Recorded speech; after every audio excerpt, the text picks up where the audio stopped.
اعوذ باللہ من الشیطان الرجیم بسم اللہ الرحمن الرحیم السلام علیکم ورحمۃ اللہ وبرکاتہ۔ المؤمنین عائشہ رضی تعالی عنہ سے مروی ہے کہ رسول اللہ صلی اللہ علیہ وآلہ وسلم سے سوال کیا گیا کہ اللہ تعالیٰ کو کون سا عمل پسند ہے؟ فرمایا ایسا عمل جو ہمیشہ کیا جائے اگرچہ تھوڑا ہو۔ سیدنا عبداللہ بن مسعود رضی تعالی عنہ نے کہا کہ نبی کریم صلی اللہ علیہ وآلہ وسلم نے فرمایا تم میں سے ایسا کون ہے جسے اپنا وارث کا مال اپنے مال سے زیادہ محبوب ہے؟ سب نے عرض کی یا رسول اللہ ہم سب کو اپنا مال ہی محبوب ہے۔ تو آپ صلی اللہ علیہ وآلہ وسلم نے فرمایا اپنا مال وہی ہے جو زندگی میں فی سبیل اللہ خرچ کر کے آگے بھیجا، اور جو چھوڑ کر مر گیا وہ تو وارثوں کا ہے۔ سیدنا ابو موسیٰ رضی تعالی عنہ سے روایت ہے کہ رسول اللہ صلی اللہ علیہ وآلہ وسلم نے فرمایا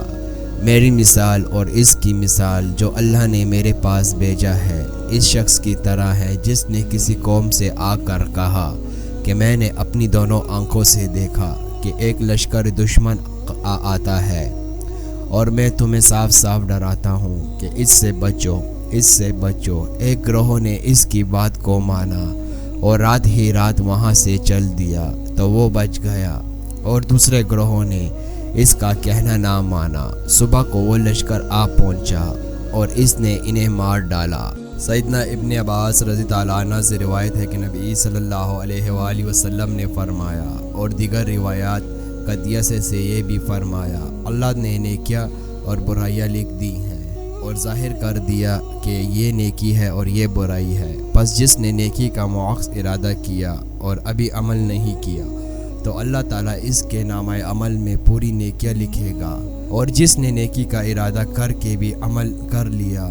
تو اس کے نامہ عمل میں 10 سے 700 تک بلکہ اور دگنی تنگی جتنی چاہے گا نیکیاں لکھے گا، اور جس نے برائی کا ارادہ کیا لیکن اللہ تعالیٰ کے ڈر سے مرتکب نہیں ہوا اس کے لیے بھی ایک پوری نیکی کا ثواب لکھے گا، اور جس نے ارادہ کر کے بھی برائی کر لی تو اس کے لیے ایک ہی گناہ لکھے گا۔ سیدنا ابن عمر رضی تعالیٰ عنہ سے روایت ہے کہ نبی کریم صلی اللہ علیہ وسلم نے فرمایا جب جنتی جنت میں چلے جائیں گے اور دوزخی دوزخ میں چلے جائیں گے تو موت کو لایا جائے گا یہاں تک کہ وہ جنت اور دوزخ کے درمیان میں لائی جائے گی، پھر اس کو ذبح کر دیا جائے گا، پھر ایک منادی کرنے والا آواز لگائے گا کہ اے اہل جنت تم کو آج کے بعد موت نہ آئے گی، اے اہل جہنم تم کو آج کے بعد موت نہیں آئے گی، اور اس آواز سے اہل جنت کو خوشی پر خوشی ہوگی اور اہل دوزخ کو رنج پر رنج ہوگا۔ سیدنا عبداللہ بن عمر رضی تعالی عنہ کہتے ہیں کہ نبی کریم صلی اللہ علیہ وآلہ وسلم نے فرمایا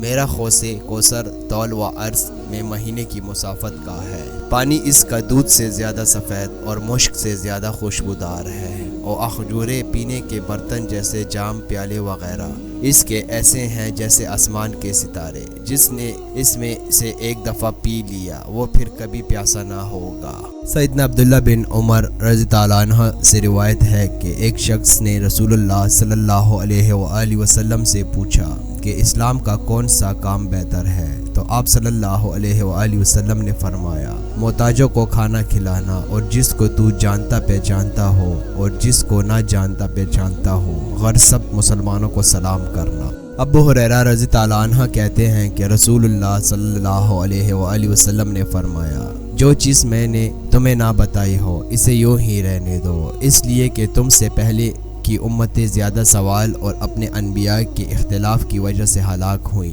لہٰذا جب میں تمہیں کسی چیز کا حکم دوں تو طاقت بھر اس پر عمل کرو، اور جب کسی چیز سے منع کر دوں تو اس سے رک جاؤ۔